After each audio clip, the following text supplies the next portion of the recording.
Beliau padat sekali jadwalnya. Masya Allah. Jadi alhamdulillah kita satu keberuntungan bisa kehadiran beliau karena setiap Ahad malam kita mau coba undangan beliau juga ada majelis. Jadi teman-teman latar belakang itu sebetulnya saja kita nih dari pertama Ustaz Fuad ke sini kita sudah ancang-ancang mau undang beliau jadi pembicara kita. Luar biasa, tapi ya qadarullah belum jodoh, tapi alhamdulillah malam ini akhirnya ketemu juga jodohnya. Betul. Dan mudah-mudahan hadirnya beliau di sini bisa menginspirasi kita semua, teman-teman para pemuda dan yang sudah tidak muda lagi. Nah, tapi yang penting semangatnya muda, ya Ustaz ya. Yes.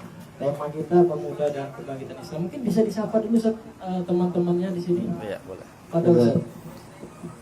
Haji Nasrullah anaknya Gimane datang. Oh iya. Kita nanti sambil ngobrol dua arah, tiga arah. Boleh. Bismillahirrahmanirrahim. Assalamualaikum warahmatullahi wabarakatuh. Alhamdulillah wassalatu wassalamu ala rasulillah sayyidina wa habibina wa syafi'ina wa nuri qulubina wa qurrati a'yunina sayyidina Muhammad wa ala alihi wa sahbihi wa mawala. Allahumma salli ala sayyidina Muhammad wa fatih lima uqlika wal khatim lima sabaqa nasirul haqq bil haqq wal hadi ila siratikal mustaqim wa ala alihi wa sahbihi haqqa qadrihi wa miqdaril azim. Selamat datang Bapak Haji Nasrullah. Gimana? Itu beliau. Oh, nah. Kopinya sudah belum itu? Pemuda angkatan tahun berapa itu? Mana? Ada kopi teman-teman ini. Kemudian pimpinan Telkom Pak Zainal, ya. Nama salam Haji Ridwan. Ya, luar biasa ya hari ini. Saya baru pertama ke sini karena kebetulan malam Senin kami ada majelis. Jadi tiap malam Senin kami ada majelis. Habis Isya bertepatan dengan majelis yang di sini. Di majelis kami itu baca Barzanji. Maulid Barzanji adalah maulid yang tertua. Ya. 3 bahasa. Jadi Arab, Bugis, Indonesia. Ya. Barzanji. Mungkin bisa dijelaskan sedikit Ustaz. Ya. Barzanji itu. Jadi Barzanji ini adalah kitab sejarah pertama di dunia. Ya. Kalau kita merujuk sirah. Ya. Jadi kebanyakan isi Barzanji itu adalah sirah. Mulai Rasulullah lahir sampai wafat. Ya. Terdiri dari 19 bab. Dan kami ada permintaan untuk menerjemahkan ke dalam khususnya bahasa Bugis ya. Ya. Di sini ada yang orang Bugis ya? Ya. Jadi kami alhamdulillah ya. mengemban amanah untuk menafsir bahasa Bugis dan alhamdulillah Barzanji sudah diterjemahkan ya. Silakan kalau ingin belajar kembali bahasa ibu ya, boleh. Karena kenapa? Kita sebagai orang Indonesia kita bangga punya bahasa Bugis. Karena bahasa Bugis ini adalah bahasa yang melahirkan satu karya sastra terpanjang di dunia. Silakan cek nanti Lagaligo. Oh iya, Lagaligo. Ya. Jadi kita harusnya orang Indonesia bangga ya, punya karya sastra terpanjang di dunia, mengalahkan Mahabharata. Lebih 30 jilid. Cek aja nanti Lagaligo. Bahkan Najwa Shihab itu dia terang-terangan saya bangga berasal dari sana yang punya peradaban ya. Jadi begini, satu kaum atau satu bangsa yang diberikan tulisan pasti peradabannya tinggi. Perlu digarisbawahi ya. Ya. Contoh Arab, punya bahasa Arab pasti tinggi. Cina, Persia, Jepang, Korea. Maksudnya tulisannya ini masih dipakai sampai sekarang. Ya, alhamdulillah ya. Kemudian manuskripnya itu ada di Belanda karena Indonesia tidak bisa untuk memelihara manuskrip ini, butuh biaya yang mahal. Kalau nggak salah 1 tahun itu biayanya sampai puluhan miliar. Iya, puluhan miliar. Sayang juga sih, harusnya kita yang, karena ini sudah menjadi aset budaya bangsa yang sudah dimasukkan ke dalam apa sih yang di PBB itu, UNESCO ya, masalah pendidikan ya, ya sudah masuk ke sana ya.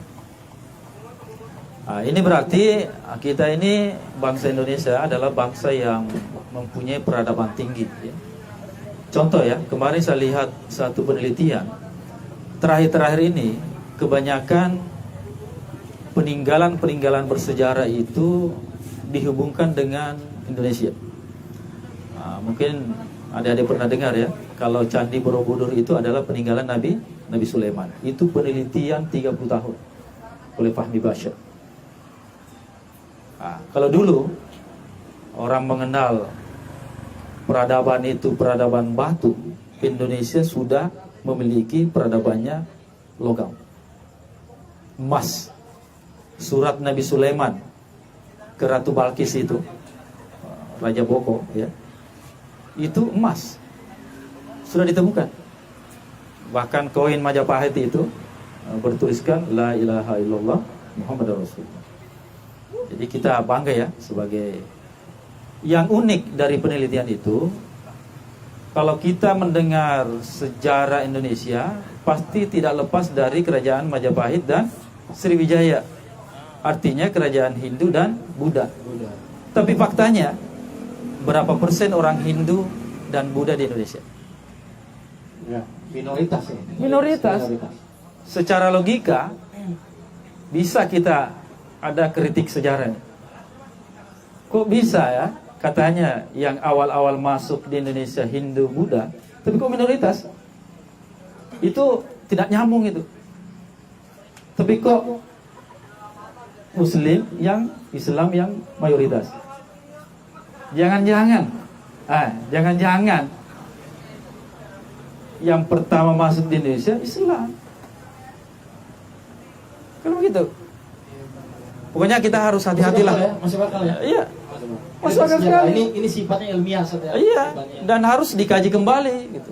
Ini kan sejarah, nggak ada masalah. Hukum aja bisa dikaji kembali kok. Iya. Nanti kita akan bahas ya. Nah, itu yang bikin unik itu. Kayaknya malam kita ini panjang ya. Wah, Panjang kayaknya malam ini. ya. Itu baru mukadimah ya, baru mukadimah. Kemudian ya, berbicara tentang tema nanti pemuda, ada dua kita khususkan ya, pemuda dan kebangkitan peradaban ya. Nanti saya akan membahas satu kitab yang berjudul As-Sahwatul Islamiyah ya, kebangkitan Islam, yang ditulis oleh Yusuf Qaradawi. Yusuf Qaradawi ini adalah, alhamdulillah ada tamu kita dari, beliau orang Belawa. Beliau ada toko di Pasar Senaken, alhamdulillah. Terima kasih. CS badminton gitu. Oh, ya kan? Oh, pemain juga ya? Oh, pemain juga ya. Nantilah kita main sama Mas Andre CS juga. Iya. Jadi kita mukadimah dulu ya, mukadimah dulu. Siapa yang sudah ujian nasional SD tahun berapa?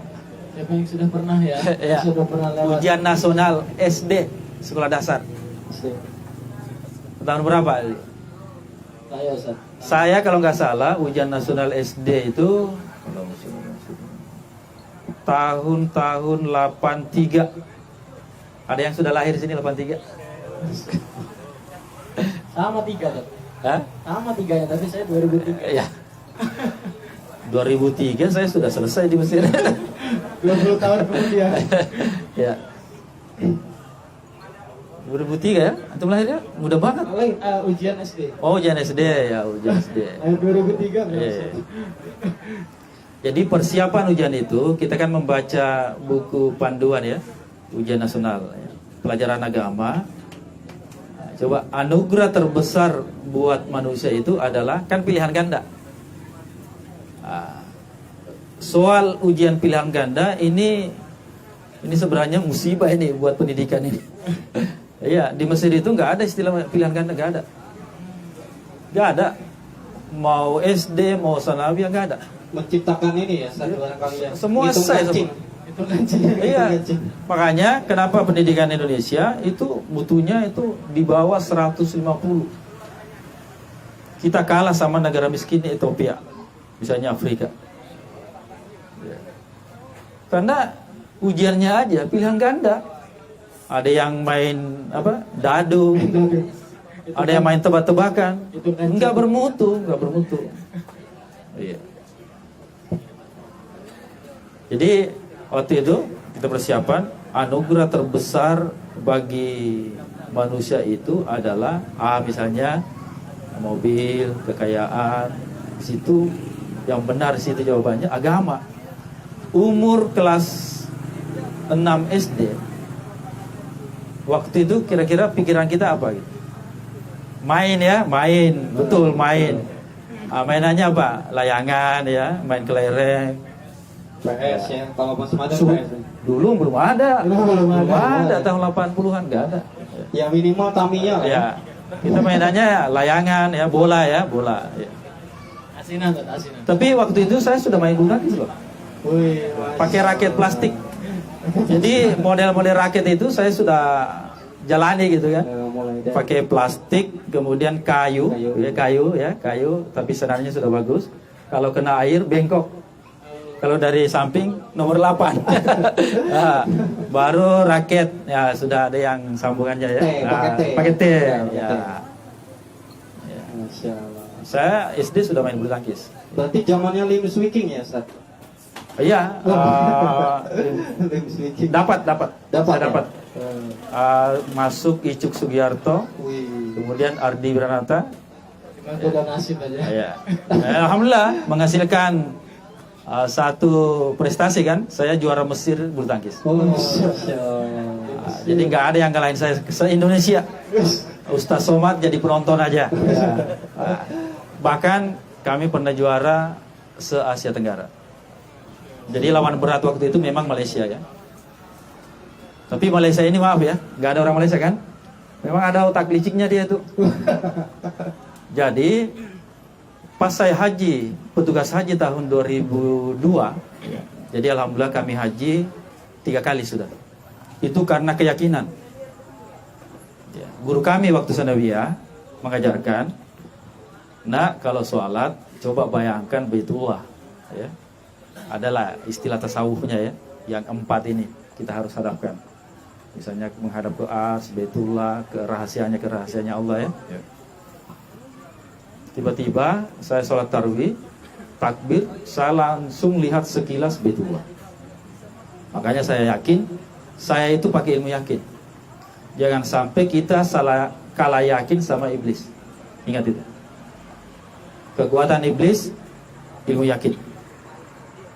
Dia sudah divonis sebagai makhluk yang dikutuk, masih yakin kepada Allah. Buktinya dia berdoa, ya Allah, panjangkan umur saya sampai kiamat. Saya akan menggoda anak manusia untuk temani saya di neraka. Iblis yakin doanya diterima. Diterima gak? Diterima. Kok kita kalah sama iblis? Pas saya yakin, saya lihat sekilas Baitullah, makanya saya yakin akan berhaji usia muda. Alhamdulillah kami berhaji tahun 2000. Itu usia 20 tahun. Sudah di Mesir itu. Di Mesir. Saya ke Mesir 18 tahun. Tahun 95. Sudah ada yang lahir? Belum ya. 95. Ya, Ustaz Somad itu 98. Jadi adik kelas aja. Terus syutingannya yang memfitnah beliau itu ruangan ujian kampus. Yang barusan viral. Iya, ya? barusan viral, bukan gereja itu. Jadi di Mesir itu karena jutaan muridnya, mahasiswanya, kalau ujian itu sampai 1 bulan. Jadi selang-seling, saking banyaknya, kadang di stadion, semua tempat Panjang gitu. jutaan mahasiswa, panjang. Jadi kita ujian di sana itu sampai berbulan-bulan. Tempat yang diviralkan itu namanya suala ya, aula ya, gedung. Itu gedung untuk munakasyah ya, misalnya yang ujian disertasi ya, tesis. Di situ bukan gereja. Terus di situ kalau gereja ada nggak perempuan? Kan nggak ada.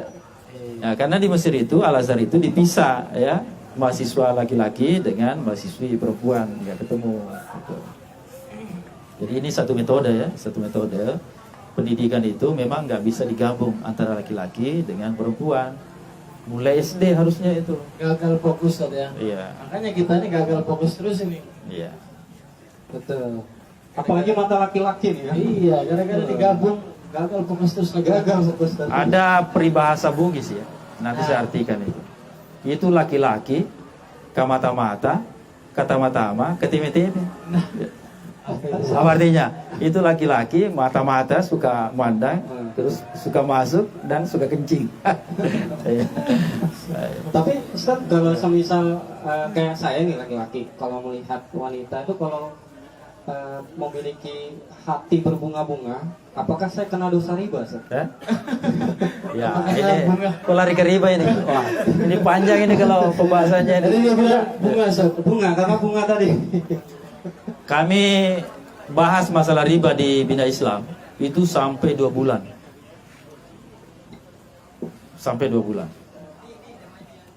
Bisa dibilang ya belum selesai lah. Panjang, Ustaz. Ya panjang, ya.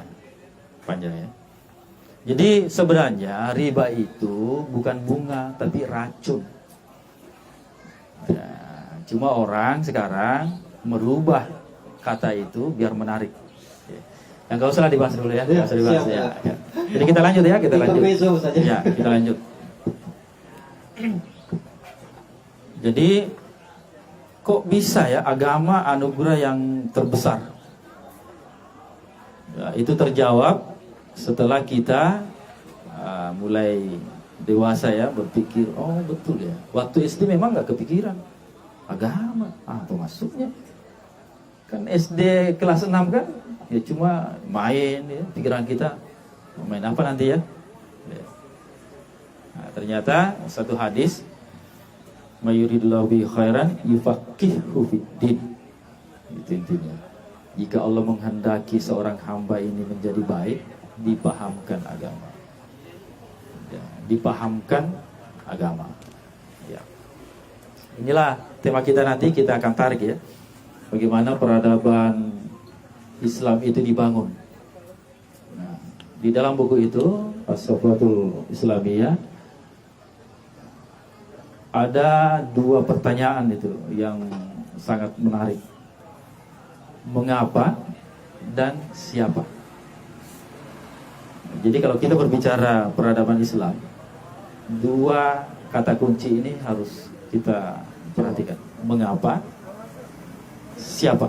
Jawabannya harus benar ya. Ya, mengapa, siapa? Itu aja dulu. Mengapa, siapa ya? Mengapa ya? Siapa ya? Kita lihat dulu ya perjalanan dakwah Rasulullah. Jadi Rasulullah itu didampingi ya, atau ditopang dengan 4 sosok manusia.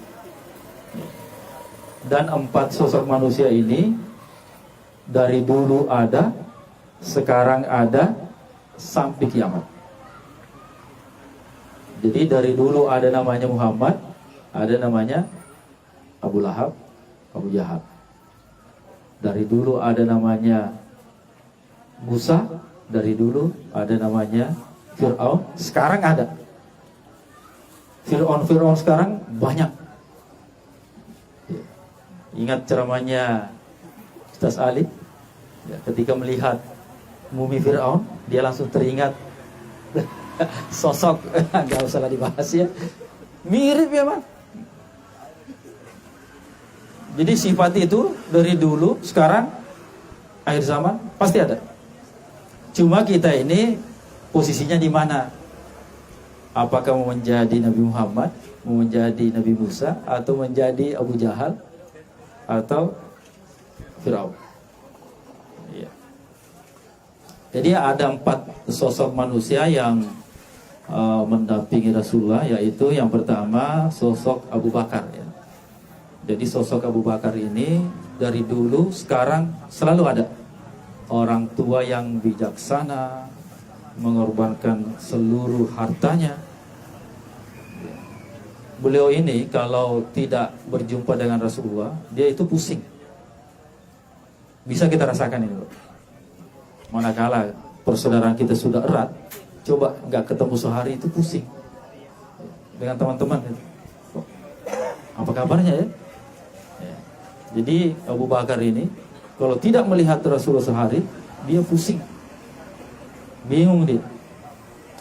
Ya, jadi ada sosok Abu Bakar, kemudian ada sosok Umar, ya, seorang orang tua yang sangat hebat, ya.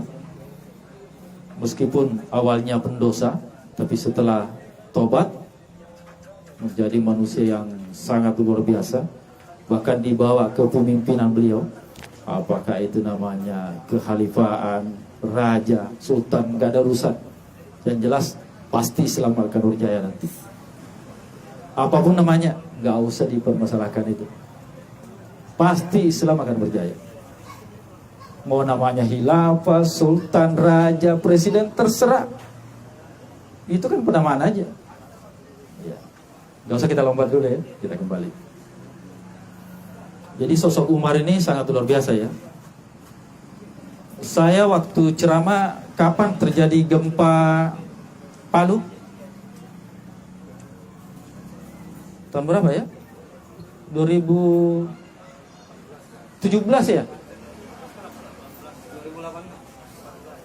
2018? Enggak, 2018 saya ke Pakistan. 2017, akhir 17. Jadi saya ada jadwal ceramah, ya, biasalah. Pas azan, kok goyang ini? Jadi saya langsung, kayaknya gempa ini. Orang langsung keluar semua. Saya santai aja, ya, nggak apa-apa. Pas selesai itu ada informasi gempa di Palu.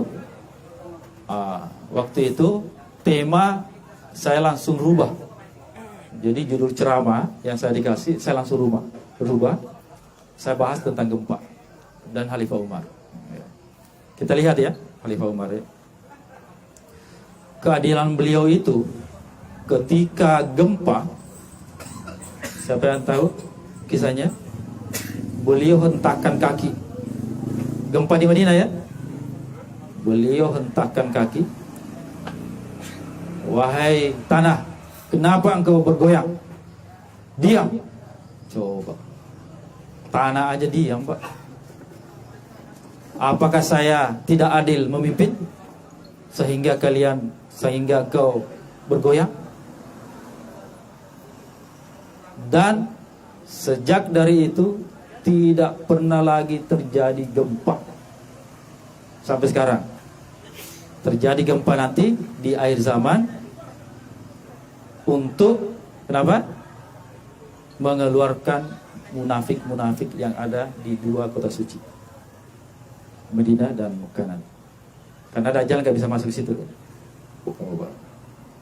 Ini sosok Umar ini luar biasa. Waktu Salahuddin Al-Ayyubi, ya, gubernur di Mesir waktu itu, jadi beliau minta saran dari Umar, kenapa ini Sungai Nil kering? Kasihan, ya. Apa yang dibawa oleh Khalifah Umar? Surat saja. Disurati itu Sungai Nil. Wahai Nil, kalian mengalir. Suratnya itu dilemparkan ke sungai, mengalir. Sampai sekarang mengalir. Saya 8 tahun minum Sungai Nil. hebatnya sosok Khalifah Umar. Bahkan setan pun takut bertemu, berpapasan dengan Umar. Hebatnya sosok ini. Saya juga nanti akan menulis satu buku tentang Khalifah Umar. Mohon doanya, saya lagi menulis buku Negeri Tanpa Riba dan Pajak. Masya Allah. Saya sudah kumpulkan bahan, ternyata sudah lebih 100 buku saya kumpulkan. Ya, tinggal buku yang ditulis oleh Buya Hamkah, Negara Islam. Saya nanti bahas di situ tentang negara Islam, semacam-macam negara, imamah, khilafah, semuanya. Baru masuk masalah riba, kemudian pajak, dan solusi. Saya sih awalnya punya pikiran paling 50 buku ini saya pakai. Ternyata sekarang sudah terkumpul lebih dari 100 buku dan belum cukup. Masih kurang. Masih kurang. Daftar pustaka. Ya, daftar pustakanya nanti. Itu buku baru. Yang buku lama saya belum dihitung. Ya. Semoga cepat selesai ya. Mohon doanya. Biar bisa dibaca sama Ya, biar bisa diseminarkan nanti. Siap. Nah, Ustaz, Ya. berbicara tentang sahabat mulia Umar radhiyallahu anhu tadi, bahwasanya keutamaan-keutamaannya kan luar biasa, bahkan dikatakan oleh Nabi seandainya ada Nabi setelahku, maka itu Umar, kata Rasulullah. Ya. Nah itu kembali lagi bahwa ternyata Umar itu pemuda Ustaz ya. Udah tua dia. Waktu masuk Islamnya kan umur 26 atau 24 tuh. Enggak, udah tua. Nah, Udah tua dia. umuran segitu kan Iya. masuk Islamnya kan.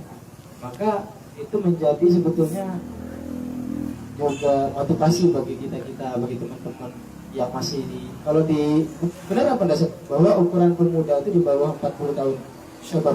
Ya. Jadi namanya pemuda itu ya walau alam ya kalau ada penelitian masalah umur. Tapi pemuda itu kan sebenarnya ya umur dan semangat kan begitu. Kalau Umar ini sudah tua. Sudah tua dia. Ya anggaplah 30-an ya. Ya. Nanti kita akan bahas Ali ya. Kita lanjut. Ya. Bang Rahman Ya. 30. Jadi intinya begini, nggak ada kata terlambat untuk hijrah, gitu aja. Dan rata-rata ya orang yang, oke lah kita bahas ya, agak terlambat hijrah biasanya dia itu mengejar, pasti dia mengejar. Beda kalau yang Islam KTP itu yang santai aja, slow aja, hati-hati di angka 40. Karena memang ada riwayat yang mengatakan orang kalau tidak ada perubahan sampai usia 40, sampai mati nggak ada perubahan. Pernah dengar saya Ustaz? Ya. Saya pernah baca. Kurang lebih seperti itu Ya. ya. Begitu. Luar biasa ya. Itu juga Iya. peringatan juga buat kita tuh Ustaz. Tapi jangan dijadikan acuan juga untuk tidak berubah. Ya. Karena ada mu'alaf umur 70 tahun baru masuk Islam, dia berniat untuk hafiz Quran dan bisa. Oh, boleh ya. Coba bisa kebayang nggak bule ya, bukan pale ya, bule ya, masuk Islam umur 70 tahun bisa hafal Quran ya. Jadi itu Umar ya, itu Umar. Kemudian kita pindah ke sosok Utsman ya. Jadi Utsman ini sosok orang kaya, ahli Quran. Jadi tiap hari beliau tamatkan Al-Quran, apakah di dalam sholat maupun di luar sholat. Ya, kalau melihat sosok Utsman ini, kita langsung teringat sumur yang diwakafkan beliau. Ya, kita bahas sedikit ya. Jadi peradaban itu dibangun berdasarkan sebenarnya apa yang kita sumbangkan. Bahasanya apa yang kita wakafkan ya. Jadi pertama Rasulullah hijrah ke Madinah, apa yang langsung dibangun? Pasar, lapangan, masjid. Itulah masjid Kuba. Masjid Kuba dulu, masjid kiblatain ya. Siapa yang sholat di masjid itu pahalanya bagaikan umrah ya. Masjid dulu jadi awal peradaban itu adalah masjid. Ya, ada satu buku ya, yang buku ini dilarang beredar selama 20 tahun. Islam Militan, saya sudah punya buku. Itu masuk rujukan saya juga ya. Jensen yang nama penulisnya itu.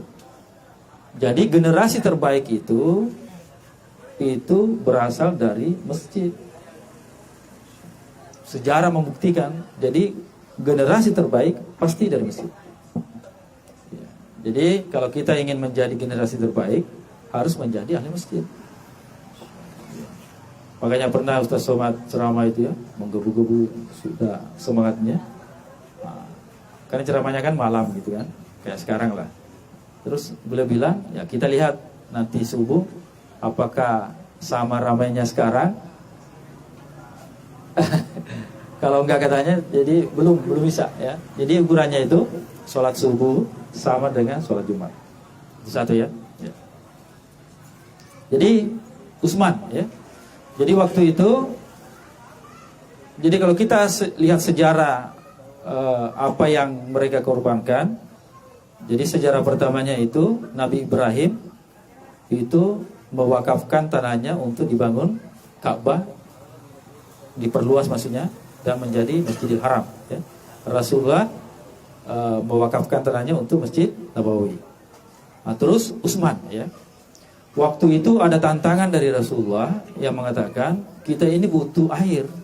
Jadi yang paling susah di Arab itu adalah air sampai sekarang. Saya pernah tinggal di Saudi itu 2008 sampai 2009. 2009.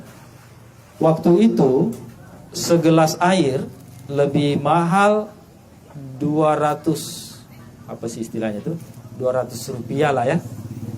Ya, kalau kita konversi ke ini, daripada bensin. Coba.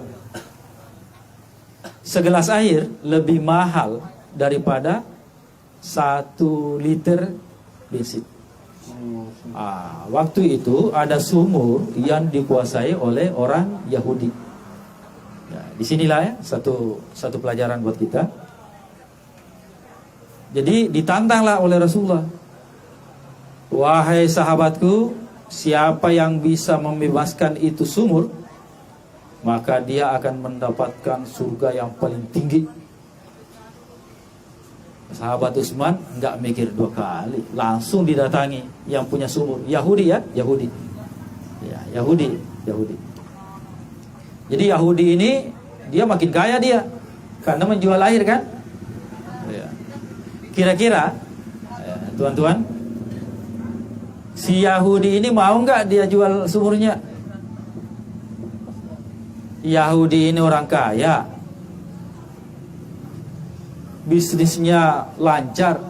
Tiba-tiba ada orang Islam menawar sumurnya, mau nggak dijual? Mau nggak? Enggak ya? Enggak. Tapi disinilah kita perlu belajar ya cara bisnisnya Utsman. Ya, kita lihat ya. Kita lihat. Jadi Utsman temui Yahudi ini, wahai sobat, kamu yang punya sumur ini? Iya. Mau nggak kamu jual? Yahudi ini nyeletuk dia, bilang, saya tidak mau menjualnya dan tidak mungkin ada yang sanggup untuk membelinya. Utsman berkata, berapa sih memang kamu mau jual? Dia bilang 20.000 dinar ya, misalnya ya. Kebayang gak itu? 1 dinar itu 4/4 emas karat, 24 karat kali 20.000, berapa kilo itu? Dia kira Utsman mundur kan, bilang mau saya beli. Bener? Enggak, saya bercanda aja. Kalah sudah kan, satu langkah. Akhirnya Utsman bilang gini aja deh, saya beli setengah sumur kamu. Ya, setengah ya. Kata Yahudi ini, gila kamu, gimana caranya? Diajari lagi sama Utsman. Gampang. 1 hari kamu yang jualan air, 1 hari saya. Wah, ya juga ya. Terus berapa kamu beli? Saya lebihkan deh, 12.000. Karena harusnya kan kalau dipotong kan Kan 10.000 aja. Tergoda ini si Yahudi ini. Tergoda dia. Bagus juga ya, ini jelas ada uang, tetap seumur saya. Meskipun gantian. Oke deh, deal. Langsung dikasih uangnya. Jadi mulai ya kan? Hari pertama giliran Yahudi yang menjual air. Biasa, ramai. Giliran Utsman, dia sudah umumkan, wahai penduduk Madinah, kalau mau air hari ini kan, selang-seling kan, gratis. Mau orang Islam, mau orang Yahudi, gratis. Kira-kira apa yang terjadi? Apa yang terjadi? Membludak. Ya, jadi orang Islam ini di hari Utsman menjual, jadi orang-orang mengambil air untuk jatah 2 hari. Ya kan? Jatah 2 hari. Ini sistem bisnis ya. Untuk jatah 2 hari. Pas di hari Yahudi ini menjual, karena nggak ada orang. Kemana ya? Sepi. Orangnya sudah ada airnya semua, gratis lagi. Begitu. Akhirnya, ampun saya sama Utsman. Memang kamu hebat, Utsman. Udah, beli semuanya. Di sini kita harus ambil hikmah ya. Pertama, ya. Sebenarnya, maaf sekali. Sebenarnya dalam Islam itu sebenarnya ya, air itu tidak boleh diperjualbelikan. Sebenarnya. Makanya kalau ada yang ajak, Ustaz, bisnis air yuk, air apa?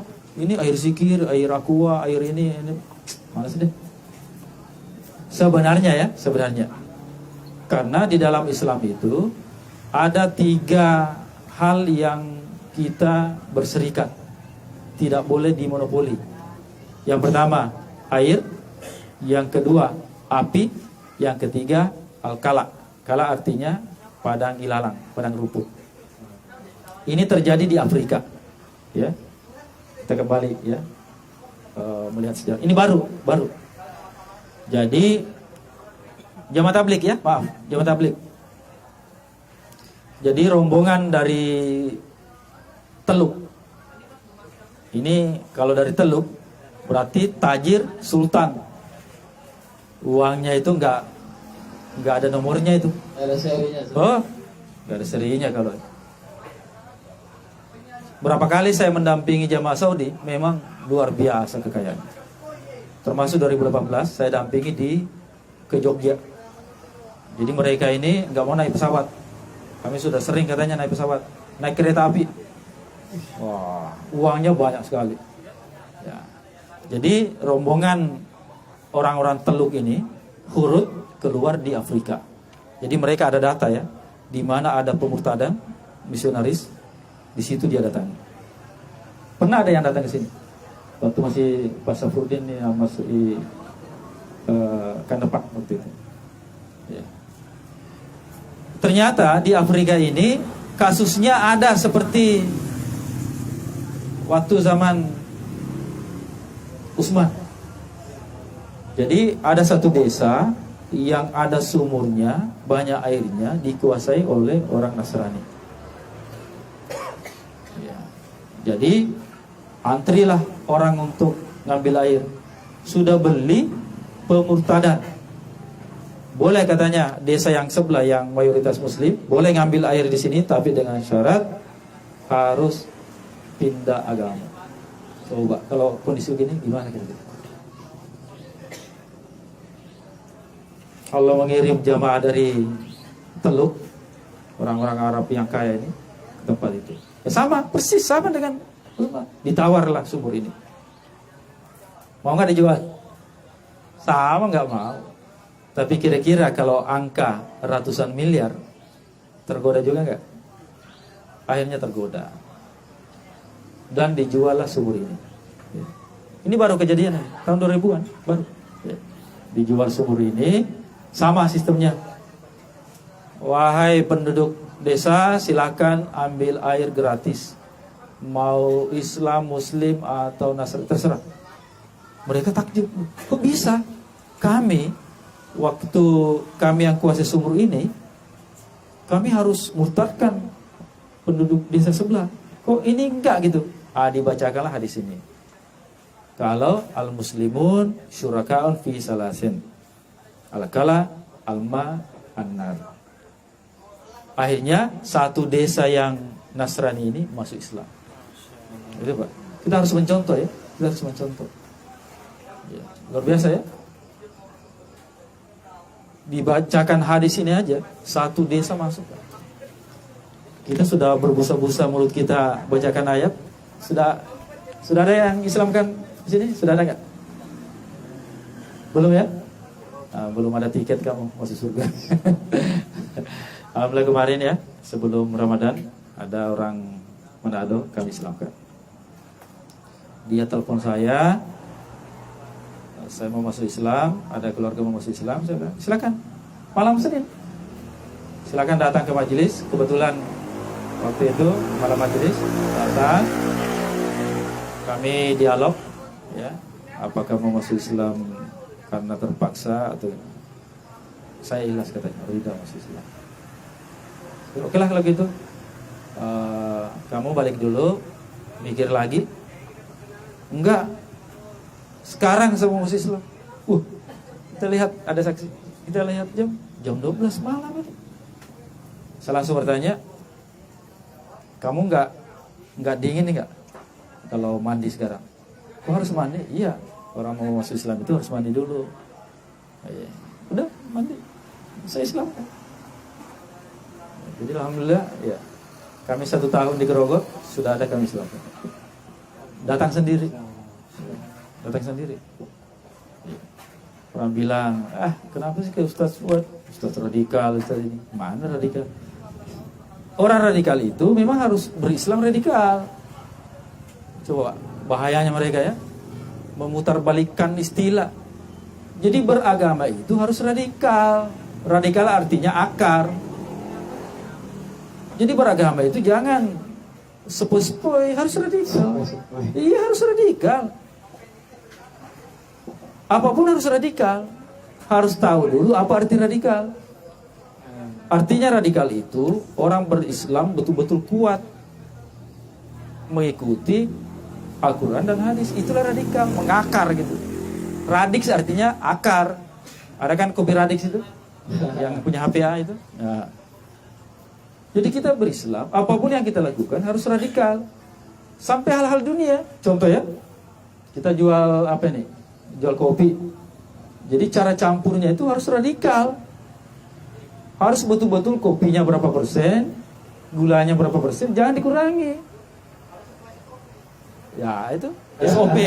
Ya udah aja ya baristanya ya. Harus SOP itu radikal. Apapun harus radikal. Bermusik harus radikal. Kok kata-kata radikal dirubah sih? Makanya nanti kalau punya anak kasih nama radikal. Muhammad radikal. Ya harus radikal. Ya. Jadi alilah yang mewakili generasi muda. Jadi dalam pergerakan Islam memang harus ditopang 4 ya. Sebenarnya ada 1 sih 5. Khadijah. Tapi karena di sini nggak ada kaum Hawa, nggak usah dibahas dulu ya. 4 aja deh. Harus ditopang ini. Kasian kaum jomblo. Iya. Harus ada Khadijahnya, Aisyahnya. Iya. Jadi Ali ini adalah sosok yang sangat luar biasa, sangat pintar ya. Sampai-sampai Rasulullah katakan, Ana Madinatul Ilmi wa Ali babuha. Saya kotanya ilmu, Ali itu pintunya. Bahkan ada ulama yang menjelaskan, sekiranya Ali ya menafsirkan Al-Quran, baru Bismillah sudah berjilid-jilid. Baru Bismillah sudah berjilid-jilid. Kami pernah mengajarkan surah Al-Fatihah ya, surah Al-Fatihah. Betul, baru Bismillah saya bahas 1 bulan. Belum pindah. Bismillah 1 bulan saya bahas. Disitulah saya perkenalkan penelitiannya Fahmi Basya tentang berwudu. Kan itu ayatnya kan? Innahu min Sulaiman wa innahu bismillahirrahmanirrahim. Itu piringannya ada. Jadi ternyata ya, kita kembali ke Nusantara, Indonesia ini sebenarnya lebih tinggi peradabannya dibanding peradaban lain. Kenapa? Karena ditemukan, jangankan prasasti yang banyak logam, alat musiknya saja sudah logam. Coba ya, saya ajak berpikir ya. Kaum-kaum Badui, alat musiknya apa? Gendang. Gendang itu terdiri dari kayu dan kulit. Oke. Apa lagi? Masuk ke Yunani kuno, gitar ya. Itu pakai kayu dan senar. Indonesia apa alat musiknya? Angklung, Kuningan, Pak. Coba bayangkan. Iya ya. Saya aja berpikir nih, coba. Indonesia sudah pakai angklung, Kuningan, bahkan bisa jadi dulu orang pakai emas bermusiknya. Masuk akal nggak? Bisa. Logam ya. Berarti Gamelan ya. ya gamelan, Ya. gamelan. Yang di deng Ya. Gamelan. itu logam, Pak, Kuningan, bisa jadi emas loh. Berarti di luar mana peradabannya? Terus ditemukan lagi penelitian. Kapal Nabi Nuh tidak ada di dunia ini bahan untuk kayunya itu kecuali di Jepara. Coba. Nantilah itu kita bahas ya. Tapi bukan berarti Islam Nusantara, enggak. Itu sudah liberal itu. Yuk silakan teman sambil mendengarkan, silakan sambil disantap snack-snacknya. Kalau kopinya habis bisa tambah. Ya, jadi itu mukadimahnya ya. Ya, itu mukadimahnya. Baru mukadimah lagi ya. Masya Allah. Kapan selesainya? Mukadimah kedua. Mukadimah kedua. Jadi di dalam buku itu, As-Sahwatul Islamiyah, ada beberapa penulis. Salah satunya adalah Fahmi Huwaidi. Ya, tolong diingat, Fahmi Huwaidi. Ini adalah seorang wartawan yang luar biasa tulisannya. Saya beberapa bukunya saya punya. Ya. Kalau Yusuf Qaradawi, hampir setengahnya saya punya bukunya. Ya. Coba diketik, Fahmi Huwaidi, Mesir. Beliau adalah penulis sangat luar biasa. Sampai Yusuf Qaradawi aja memuji beliau, dan beliau bercita-cita untuk menulis satu buku. Beliau menulis buku juga di situ. Jadi sama beliau, itu dia. Dan di buku inilah beliau sama-sama menulis ya, di dalam satu buku itu. Jadi begini, kadang saya juga baru sadar ya ketika mendalami ya tulisan beliau itu. Saya bilang benar juga ya. Cuma kita ini kadang kita ini merasa mungkin ego ya, merasa pergerakan kita yang paling benar, yang lain salah. Wah, ini dijelaskan betul ini sama beliau. Apa beliau tulis? Nah, tolong diperhatikan ini Pak ya. Kita kan menuju ke peradaban Islam ya, kejayaan Islam. Memang harus mulai dari pribadi dulu. Jadi kita bahas dulu. Jadi Fahmi Huwaidi membagi pergerakan Islam ini dari dulu ya, dari dulu. Itu kalau bisa dibagi ada 4. Tolong dicatat, dipahami. Biar nanti sesama pergerakan kita nggak ada gesekan. Selama Islam tidak bersatu, jangan mimpi bisa bangkit. Itu aja. Bahkan di konferensi Arab itu, penutup itu pasti ada satu yang agak pesimis.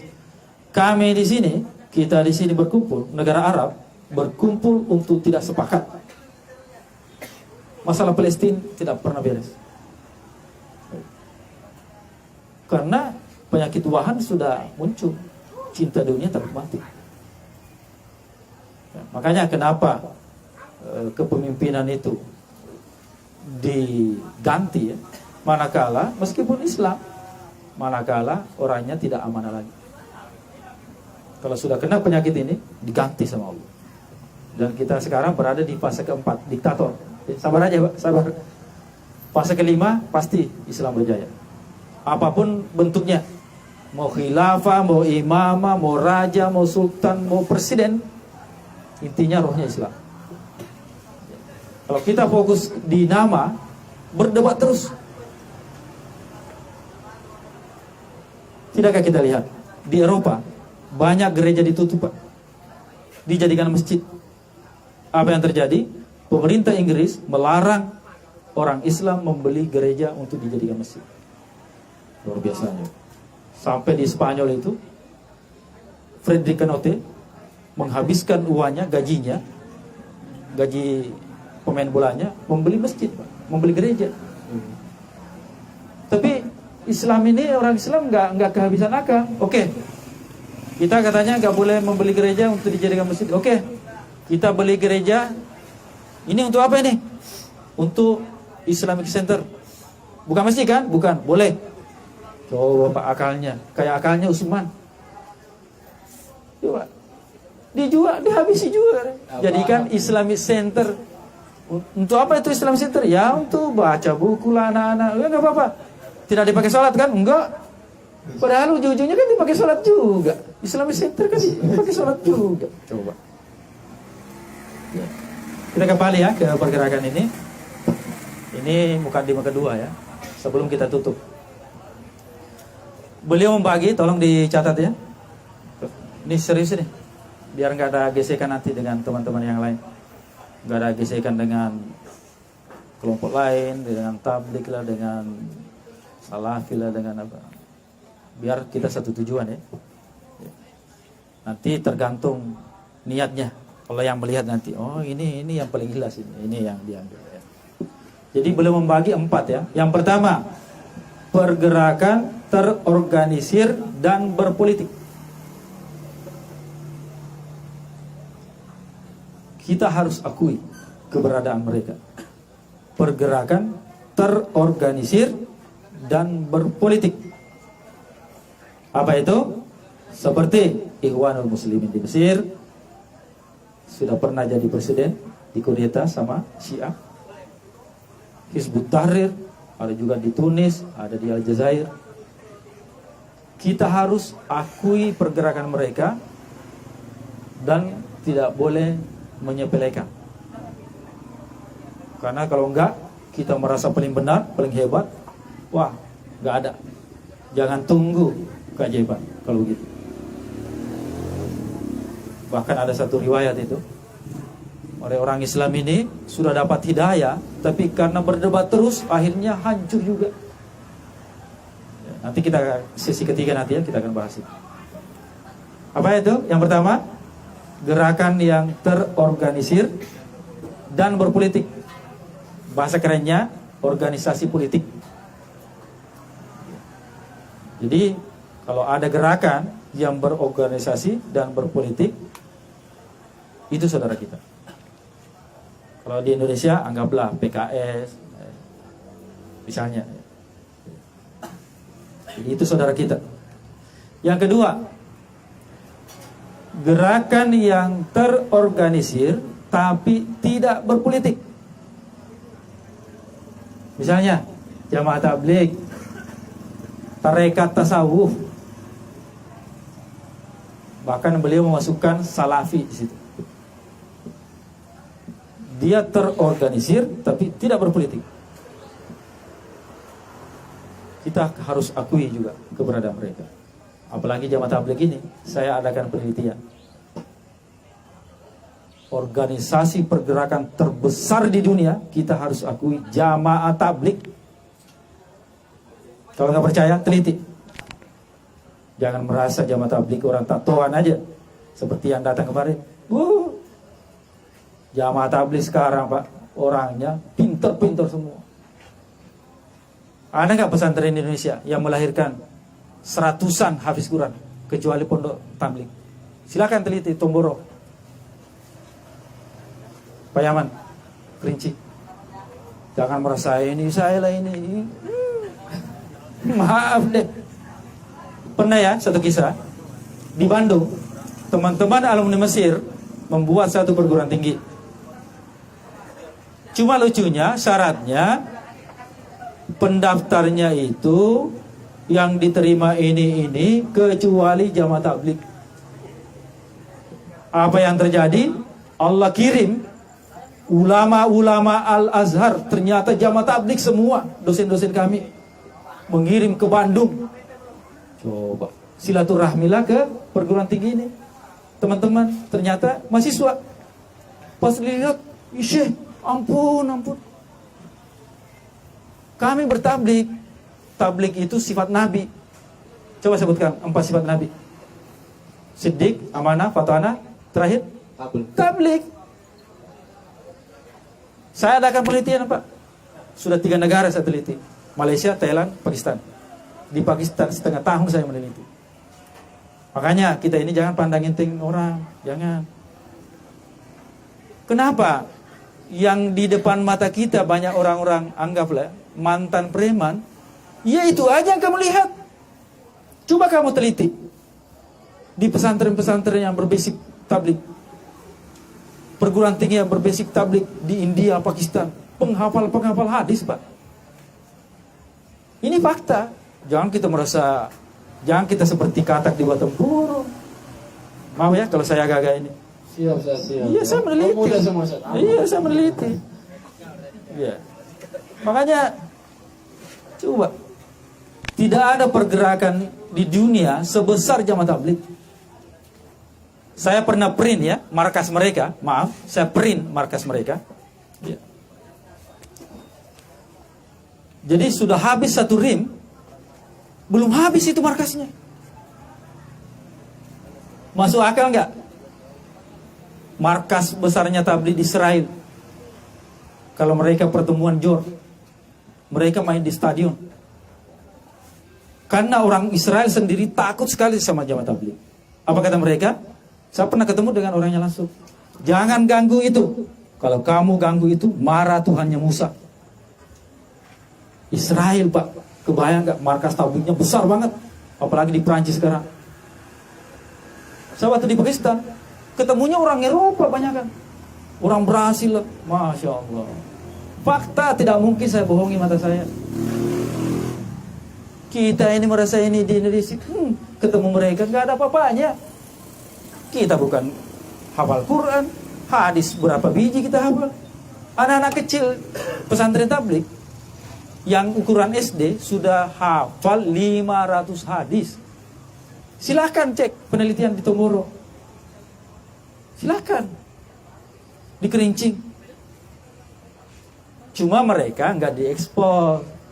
Karena begitu, karena memang mereka begitu. Jadi gerakan terorganisir, tidak berpolitik. Mana ada pertemuan mereka itu disiaran langsung kan? Nggak ada, marah Pak mereka. Kalau ada wartawan diusir. Haji Akbar saja itu cuma 5 juta. Pertemuan tabligh namanya JOR itu sekali 14 juta. Bayangkan. Di mana ada tempat itu? Akhirnya dibagi 2. Ada namanya JOR pertama, JOR kedua. Jadinya 7 juta. Saya hadir, Pak. Kayak orang wukuf di Arafah. Luar biasa. Padahal yang hadir cuma lakinya. Gimana kalau hadir perempuannya? Anak-anaknya. Makanya kita ini jangan wah, saya sudah di kajian ini. Betul, Pak. Kita silakan meneliti. Ya. Tapi masih kalah sama 212. Ingat, masih kalah. 212 kemarin pertemuannya 7 juta. Apa yang terjadi di Mesir? Orang-orang Mesir pas lihat kan 212, kamu orang mana? Indonesia, dipeluk, Pak. Nggak ada pertemuan di dunia ini sebesar 212, 7 juta. Reuninya 14 juta.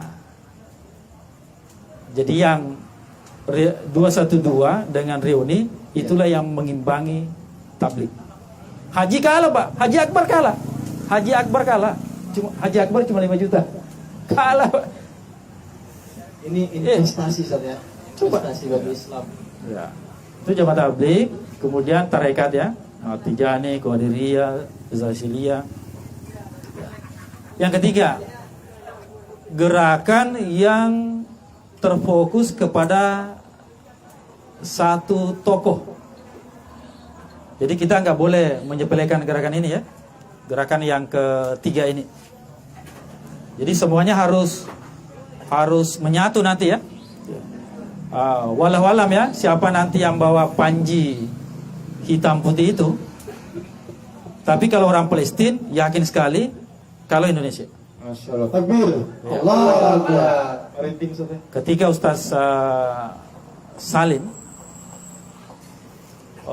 berbincang sharing dengan ulama Palestina, kenapa sih Palestina belum bisa ini? Apa beliau katakan? Kami tunggu Indonesia. Yang lain itu sudah mantan semua. Orang Arab sudah, Turki sudah. Terakhir kan di Turki Utsmani. Tinggal arah Khurasan. Arah Khurasan itu, bukan Khurasannya ya, arah Khurasan itu ya Indonesia. Kami menunggu kamu katanya. Ya Allah.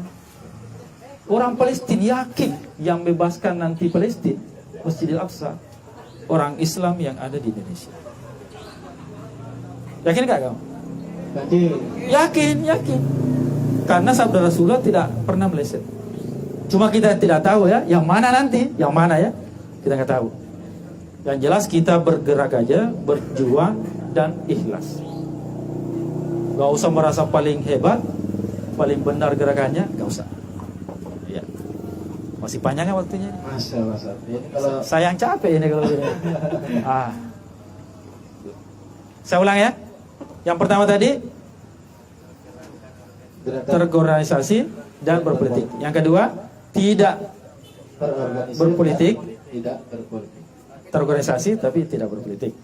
Misalnya jamaah tabligh, tarekat-tarekat ya. Jadi tarekat itu kalau kumpul, wow gede Pak. Tarekat Qadiriyah, Syaziliyah, Khalwatiyah di Makassar, kalau kumpul sampai 2 juta. Jangan kira. Saya pernah ke sana. Makanya kita ini keliling-keliling lah ya. Jangan cuma digerogot melulu. Aduh, keliling Pak, keliling. Belajar, lihat, oh ini. Ya. Yang keempat, gerakan bebas. Kita kena ini. Gerakan pemuda-pemuda berhijrah. Pemudi-pemudi yang sudah pakai jilbab, yang sudah memenuhi masjid. Ini jangan kita anggap sepele. Jadi kebayang gak kalau 4 golongan ini nanti menyatu? Wah, Ya kan? sangat terbayang Ustaz. Ya. Ya alhamdulillah. Semoga ya. Amin. Terutama Amin. itu ya, janji Rasulullah itu yang membawa panji hitam putih itu Paliwaro ya. dari arah Khurasan. Bukan dari Khurasan, arah Khurasan. Jadi Rasulullah menuju ke arah timur. Kita lihat memang Asia Tenggara. Makanya ketika penelitian kalau Candi Borobudur itu adalah peninggalan Nabi Sulaiman, pernah itu hampir dibom. Waktu reuni 212, saya harusnya datang, yang waktu kumpul 14 juta. Ternyata saya di Jogja temani jamaah Arab. Saya pakai kesempatan untuk ke Borobudur. Pas reuni ke Borobudur saya. Waktu itu katanya si Joko Bodo masih belum hijrah ya. Katanya si Joko Bodo mau, atau siapalah, adalah dukun lah ya, mau menggagalkan reuni 212 ini di Monas. Kemudian dia mau, apa sih namanya kalau sesajen itu, dia mau amalan lah ya. Oh Ya. Mantra. Ya, apa sih? Jampi. Ya apa sih bahasanya tuh? Mau ritual ya. 100 ribu. Mau ritual di Candi Borobudur. Biar nanti pokoknya gagal lah. Mau apa kek. Terus saya nyeletuk. saya dari tadi di Candi Borobudur ini, kok nggak ada si dukun itu? Oh, pantas katanya. Ini aksi reuni ini aman-aman aja, ternyata Ustadz di situ. Ya, bagi tugas katanya. Saya reuni 212, saya di Borobudur. Harusnya saya satu panggung dengan Bahtiar Nasir. Sudah ada undangan kan? Lewat Buya Andi Ihsan. Jadi Buya Andi Ihsan ini adalah ipar Uje almarhum. Saya dekat banget dengan Buya, dekat banget. Kayak sahabat, kayak saudara, kayak anak dengan bapak. Sampai-sampai dulu tahun 2016 saya ditawari Umi Pipi untuk dikawini Umi Pipi. Tapi waktu itu saya menolak. Waktu itu saya menolak. Benar loh, benar. Saya ingat itu di rektorat, ruangan rektorat, Prof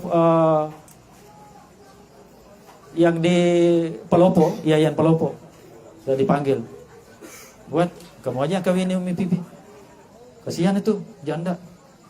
Kamu bisa berdakwah. Saya mikir ya, berat kayaknya. Waktu itu saya menolak. Iya. Jadi begitu dah ya perjalanannya. Termeso. Ya. Baru mukadimah ini. Ya, Sob. Baru mukadimah. Mukadimah lagi. Yang terakhir ya, mukadimah ketiga.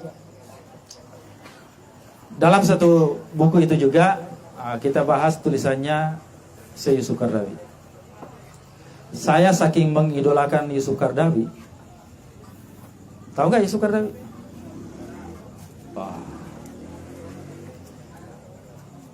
Buku-buku Yusuf Qaradawi itu diterjemah ke dalam bahasa Indonesia kayaknya sudah 90%.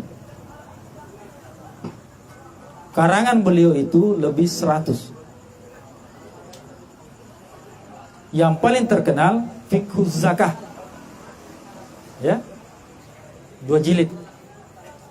Jadi Syekh Yusuf Qaradawi ini adalah pemikir Islam, Syekhul Islam kalau bisa dikatakan, yang masih aktif menulis sampai sekarang. Jadi beliau ketua Majelis Ulama Dunia. Ya, saking coba diketik Yusuf Qaradawi. Paling banyak diterjemahkan di Indonesia. Termasuk fikih daulah, fikih tata negara, fikih politik, beliau semua. Ya. Jadi saking idolanya saya ke Yusuf Qaradawi. Jadi waktu penulisan tesis untuk S2, rencana tulisan saya konsep ekonomi Yusuf Qaradawi. Tapi enggak kesampaian. Lahir anak saya, akhirnya saya namakan Ahmad Qaradawi. Ya. Jadi enggak jadi buku ya. Jadi anak. Anak saya Ahmad Qaradawi 12 tahun, hafiz Quran 30 juz. Di pesantren mana saya masukkan? Halo? Di pesantren mana saya masukkan kira-kira? Tomboro. Cabang Tomboro. Oh, cabang 100. Tomboro, alhamdulillah, berkah malam. Saya asli Asadiyah. Orang tahu lah Asadiyah, melahirkan generasi-generasi ulama. Tapi saya masukkan anak saya cabang Tomboro. 1,5 tahun aja selesai hafalannya. Sekecil. 12 tahun. Ya, 12 tahun. Laki, Ustaz. Laki. Laki ya, teman-teman ya. Laki-laki semua. Anak saya laki-laki semua. Jadi kalau kita dikasih anak, berarti Allah lebih tahu apa yang kita butuhkan. Jadi nggak usah ngeluh. Ya Allah, anak saya laki-laki semua. Aduh, nanti repot nanti ini, Bapak Bene ini. Wah. Kau nggak dikasih perempuan, berarti Allah lebih tahu yang kamu butuhkan nanti laki-laki. Berarti anak-anak ini akan jadi pejuang semua. Syarat jadi pejuang itu pasukan Imam Mahdi 3, hafiz Quran, dai seluruh alam, dan siap tempur. Dari sekarang siap-siap belajar memanah, pedang, kuda. Karena di akhir zaman semua teknologi mati total. Jangan kasih sinyal, listrik pun akan mati. Dan itu satu kepastian. Ya. Kita lanjut gak? Boleh, Ustaz. Lanjut. Hati-hati yang HP-nya iPhone 13 ya. Buat ganjal. Sudah berapa jam ini? Ayo. Sambil diseruput Ustaz. Ya, sambil Sambil dulu, sambil. Ya. Kita santai sambil ngopi sambil dengerin petuah-petuah dari beliau. Insya Allah, tapi kalau mau dialog sih Boleh? boleh. Sambil dibuka sudah. Boleh, boleh. Ya. Silakan mungkin teman-teman di sela-sela kita ngobrol bareng Ustadz Fuad. Silakan kalau ada yang mau ditanyakan atau ada pengalaman juga yang mau disaringkan dengan teman-teman yang lain. Tafadhol. Ya, silakan dari teman-teman barangkali. Ada yang offset sudah. Offset sampai ke luar sudah. Oh? Iya. Oh, alhamdulillah. Alhamdulillah.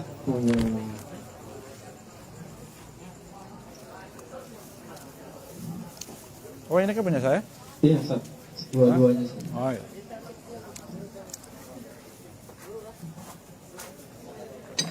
Minta air putihnya. Ada yang mau? Silakan. Baru Bali. Langganan. Oh ya, dari tadi ke dibuka. Assalamualaikum warahmatullahi wabarakatuh. Syukuran Ustaz Fuad bisa menghadiri kajian sebagai penerimaan hari ini. Iya. Tadi disinggung sama Ustaz bahwa kemenangan itu milik kaum muslimin di akhir zaman. Tapi ada satu hadis yang mengatakan bahwa kaum muslimin di akhir zaman itu seperti bukit di laut, banyak tapi tidak berarti, atau seperti makanan di meja makan. Ini bagaimana caranya mengkombinasikan antara hadis kejayaan Islam dan hadis yang satu tadi, di mana titik temunya dan apa yang kita lakukan saat syukur. Assalamualaikum warahmatullahi wabarakatuh. Jadi beliau ini langganan ya. Kalau ada ini pasti bertanya. Jadi sebenarnya hadis itu tidak teraduk ya. Teraduk artinya kontradiktif ya, tidak. Hadis yang berbunyi umat Islam banyak tapi seperti buih di lautan, itu karena mereka tidak bersatu. Mereka tidak bersatu. Makanya kita bahas tadi di sesi kedua itu bagaimana persatuan Islam. Itu aja dulu yang utama. Tapi kejayaan Islam itu pasti ya, karena janji Allah dan Rasulnya. Cuma yang jadi masalah, apakah kita nanti jadi penonton aja atau jadi pemain? Biasanya jadi penonton itu dapat piala enggak? Tadi malam Piala Champion yang menang siapa? Real Madrid. Kita yang nonton dapat piala enggak? Dapat ngantuk kan? Ngantuk. Kan dapat ngantuk. Kabar tentang kejayaan Islam ini itu harus kita pikirkan dan persiapkan. Kalau bukan kita, keturunan kita. Itu dia tadi syaratnya ya. Harus habis Quran, ahli Quran, kemudian dai. Dai-nya ini bukan dai lokal aja ya, dai seluruh alam ya. Kemudian siap tempur. Jadi kita ini nggak dituntut untuk lebay ya, untuk minimal olahraganya bulu tangkis lah ya. Bulu tangkis lah. Bisa hidup panas ya. Ya. Minimal kalau menggampar ya, kayak menyemes. Ya. Jadi itu saatnya kejayaan Islam pasti dan kita harus yakini. Adapun hadis itu itulah karena orang Islam tidak bersatu. Ya. Oke ya, kita lanjut ke sesi ketiga, mukadimah ketiga dan penutup kayaknya nih. Kami ada anak kembar ya. Alhamdulillah. Mungkin ada lagi. Sebentar ada teman Masih ada kah? yang mau tanya lagi. Ada lagi enggak? Teman-teman. Kita lanjut dulu ya. Ya, lanjut. Menurut Yusuf Qaradawi di dalam kitab itu As-Sahwatul Islamiyah, tolong sudah ada terjemahannya. As-Sahwatul Islamiyah, kebangkitan Islam. Jadi kebangkitan pemuda ini, tolong didengar, tidak bisa dihalangi. Gak ada yang bisa menghalangi, Pak. Dilumat kita kalau kita mau menghalangi pemuda itu kali lagi bangkit. Hati-hati. Kebangkitan Islam itu, khususnya pemuda, tidak bisa dihalangi. Tapi bagaimana caranya? Diarahkan. Diarahkan. Jadi ini tugas siapa? Ya tugas ulama ya. Tugas guru-guru. Jadi kebangkitan Islam ini diarahkan. Contoh ya, banyak yang pesimis tentang ekonomi Islam. Harusnya kita bangga, meskipun itu kan bertahap Pak. Jadi bank-bank konvensional yang ada buka cabang bank Islam itu kan bertahap, minimal ya, yang pegawainya pakai can you see, kan pakai jilbab, satu langkah maju. Jadi begitu, nggak bisa langsung bisa lobby semua jadi. Coba ya, perkataan Buya Hamka, beliau katakan, kalau seorang ustadz ceramah biasa-biasa saja, dia aman. Tapi kalau dia sudah mulai menyentuh masalah politik Islam, pasti ekonomi Islam, dia mulai diwanti-wanti. Tapi kalau dia sudah menyentuh masalah politik Islam, ditangkap. Makanya ada isu nggak boleh bicara politik di masjid. Terus mereka bicara politik.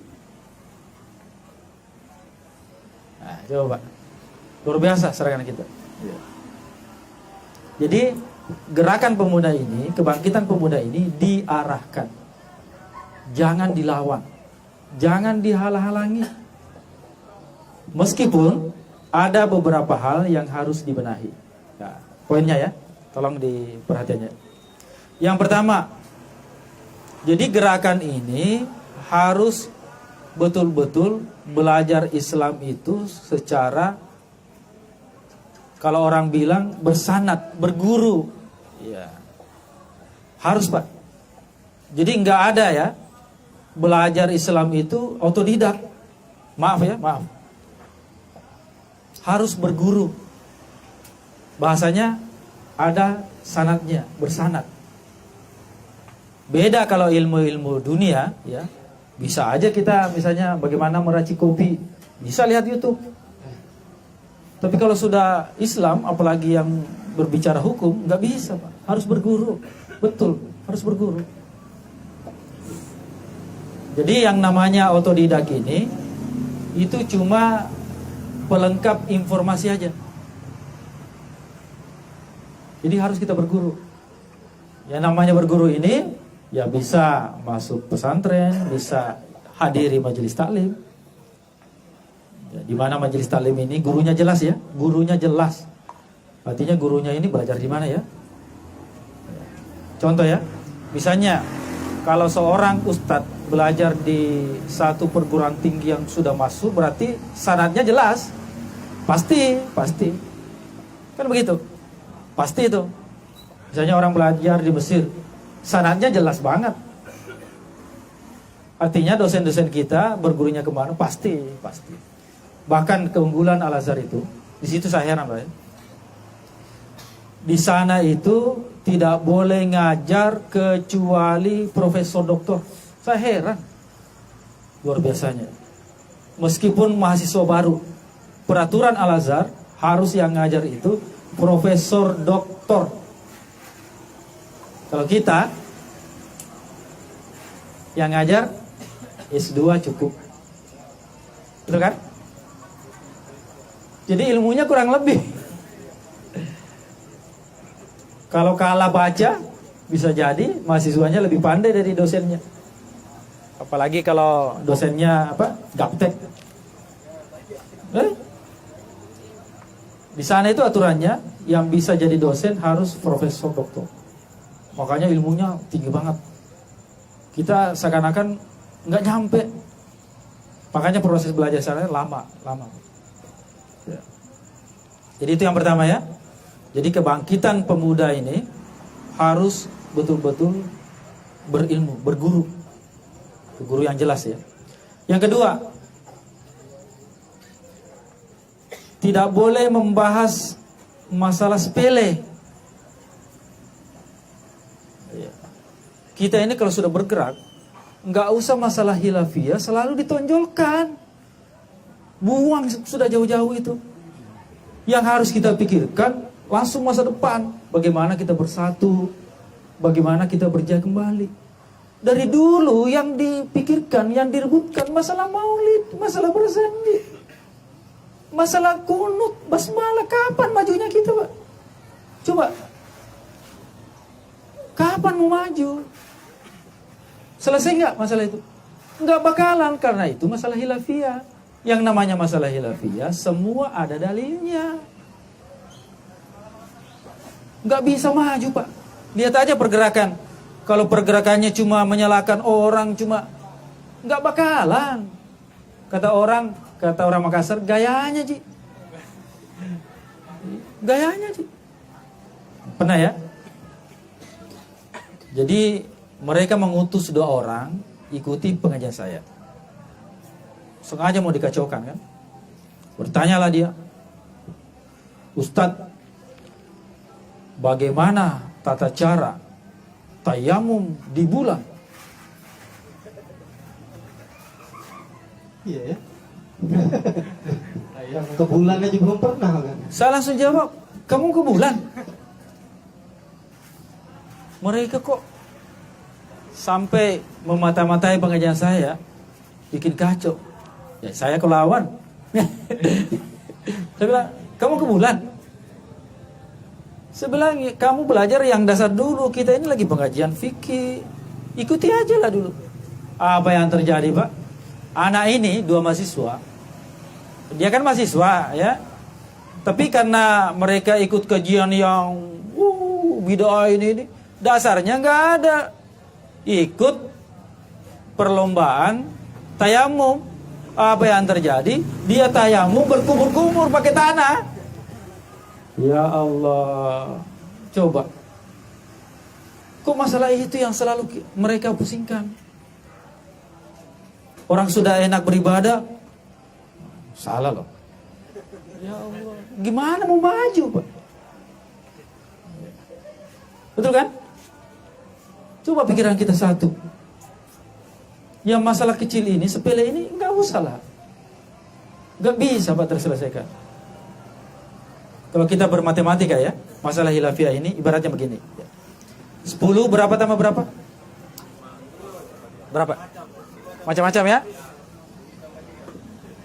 Misalnya 5 tambah 5, 7 tambah 3, 8 tambah 2, 9 tambah 1, 6 tambah 4, 1 tambah 9. Semuanya benar? Benar. Harusnya begitu. Buya Hamka ketika dikritik sama muridnya, wahai Buya, dulu kamu tidak bermaulid, dulu kamu tidak kunut, kenapa kok sekarang kamu lakukan semua? Apa kata Buya? Dulu waktu saya masih muda, masih sedikit buku saya baca. Sekarang saya sudah tua, sudah ribuan buku saya baca. Makanya saya malas itu menghadapi orang-orang yang mungkin kita mau apain gitu. Inilah yang memecah belah umat. Ibaratnya mereka ini khawarij.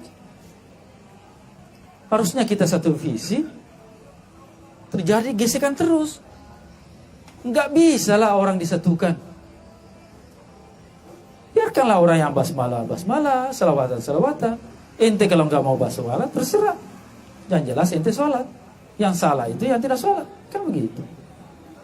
Mana yang benar atau yang salah? Subuh kunut atau tidak? Ya nggak sholat. Ya nggak sholat subuh. Nah, itu yang kedua ya. Yang ketiga, kita harus terbuka, sharing, dan menerima perbedaan pendapat orang lain.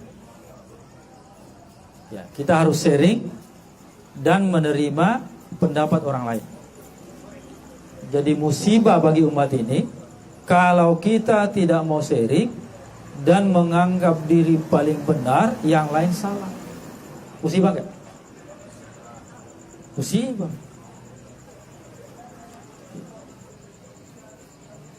Jadi kita harus terbuka, sharing. Nah, seperti yang kita lakukan ini. Sharing session ya. Kalau ada perbedaan pendapat, nggak ada masalah. Makanya sering pengajian saya bilang, terutama masalah corona. Kalau masalah corona, ya biarkan saya berbeda pendapat, nggak ada masalah kan? Kalau pemahaman saya tentang corona itu penyakit biasa saja, nggak apa-apa kan? Nggak apa-apa. Bahkan dulu saya ketemu dengan saksi yang umurnya diberikan umur panjang, umur 90 tahun. Apa beliau katakan? Orang ini nggak mau pakai masker, nggak mau juga berjarak, nggak mau dia. Apa dia bilang? Apa dia katakan? Dulu ada penyakit yang lebih dahsyat dari ini katanya, kolera. Maaf, nggak ada yang umur 60 tahun di sini ya. Dulu ada penyakit yang jauh lebih dahsyat dari ini, kolera. Kalau satu orang kena, satu keluarga mati semuanya. Tapi enggak ada namanya masjid ditutup, enggak ada namanya sah berjarak, enggak ada namanya haji dibatalkan, enggak ada. Biarkan kami berbeda, enggak ada masalah. Kok orang enggak boleh berbeda? Mengatakan dirinya liberal. Liberal artinya bebas, tapi enggak mau membebaskan orang untuk berpaham beda dengan dia. Sampai-sampai saya khutbahkan loh. Tahun kemarin saya khutbahkan di Masjid Agung. Apa yang terjadi? Kira-kira apa? Saya cuma bacakan hadis, yang hadisnya berbunyi, orang Yahudi tidak senang dengan 3 kekuatan orang Islam. Yang pertama, tidak senang dengan lurus dan rapatnya saf. Makanya saf dibikin berjarak-jarak. Khutbah Jumat di Masjid Agung tahun kemarin.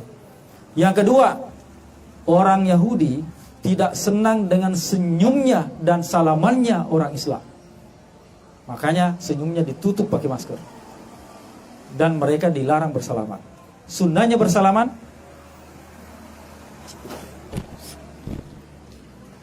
Apa yang terjadi? Kita disuruh baku tinju. Sekalian bergulat aja. Merusak sunnah, Pak. Tahu nggak kalau orang cipika-cipiki? Sesama jenis ya. Jangan langsung nyorok aja ya. Sesama jenis ya.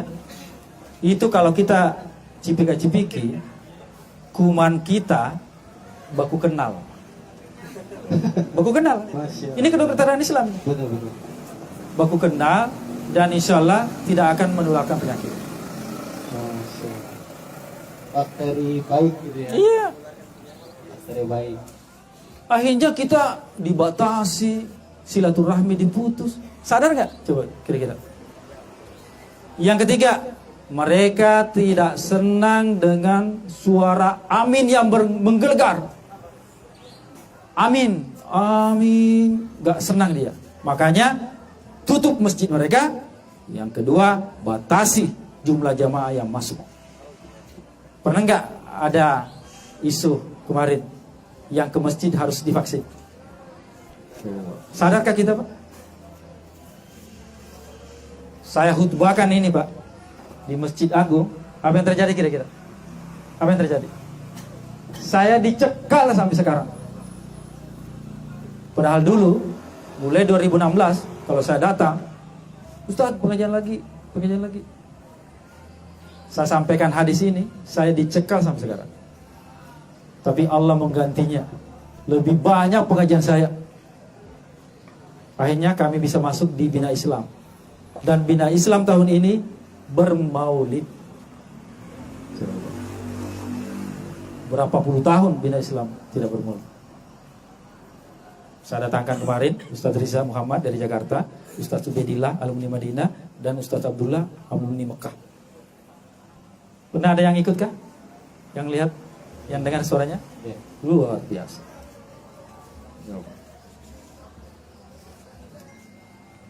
Jadi mau kemana kita ini, Pak? Mau kemana pasti mati. mau kemana pasti mati. Cukuplah perjalanan hidup kita jadi sejarah. Contoh ya, orang-orang yang pernah menutup masjid ini, nanti cucunya bilang, kakek dulu katanya pernah menutup masjid ya, pecunda kakek. Ya Allah. Coba kita merunut ya, pakai kaidah usul fikih. Manusia diciptakan untuk beribadah. Tugas keduanya sebagai khalifah. Ingat itu. Kita bicara ibadah aja dulu ya. Manusia diciptakan untuk beribadah. Ibadah yang paling tinggi adalah sholat. Kesempurnaan sholat di masjid. Kesempurnaan sholat berjamaah, lurus dan rapatnya. Sadarkah gitu? Waktu di Mesir, saya sering berdialog dengan orang Afrika. Orang Afrika ini dia sudah mulai sekuler. Buku bacaannya, wah, kebarat-baratan. Saya sering berdebat, kalau Islam gini-gini, gampang ini, ya ini orang Israel. Saya ke sini cuma transit. Jadi orang Afrika itu banyak ke Mesir, itu transit karena syarat untuk ke Israel kerja, cari dunia, itu harus ke negara ketiga dulu. Saya bongkar ini. Jadi mereka ya belajar di sana itu cuma topeng. Saya berdebat terus, nggak mau kalah juga saya. Suatu ketika dia ke kamar saya pagi-pagi, ketuk pintu, saya buka, saya tidur. Kadang kalau kita tidur itu kadang nggak dikunci kan, didorong aja. Langsung dia bilang, kamu mau ngalahin Israel, kamu tidur. Orang Israel nggak tidur untuk ngalahin kamu, orang Islam. Coba Pak perbandingannya. Banyak tidur kita Pak. Sudah nggak kerja, nggak mikir, banyak tidur, nggak bersatu lagi.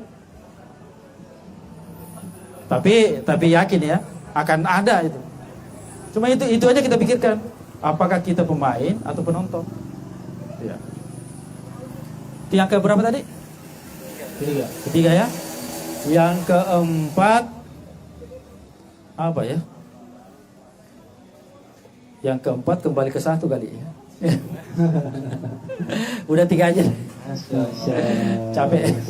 Luar biasa, padat dan berisi pengalaman. Betul. Pemuda dan kebangkitan. Tadi setelah mendapatkan pemaparan dari beliau, saya jadi langsung bangga dengan agama kita ini, agama Islam ini, bahwasannya memang teori yang kita temui, yang kita pelajari terkadang untuk melihat realita yang ada itu terkadang berbeda jauh gitu ya Ustaz ya. Artinya Islam itu dengan teori-teorinya sangat luar biasa gitu ya. Tapi kenapa ketika kita temui banyak sekali kondisi umat Islam itu malah lebih terpuruk gitu ya di mana-mana. Nah maka ketika beliau tadi sudah menjelaskan, alhamdulillah tercerahkan. Jadi saya tambah ya. Jadi awal-awal saya di Mesir, saya langsung membaca bukunya Yusuf Qaradawi juga. Gak tahu ya, saya kok senang sekali gitu. Tapi sekarang sudah mulai mengembang ya. Saya sudah mulai baca Abu Ala Al-Maududi, banyak sudah saya baca. Syekh Ali Jumu'ah ya. Bahkan mulai sudah saya baca pemikir-pemikir yang agak-agak ke kiri ya, seperti Muhammad Arkun, Muhammad Syahrul ya, sudah mulai saya baca. Saya mau bandingkan aja pikirannya. Jadi Syekh Yusuf Qaradawi situ menulis, mereka ingin menghancurkan Islam, dikasih waktu kita 25 tahun aja. Apa yang terjadi? Baru 20 tahun sudah muradul gitu.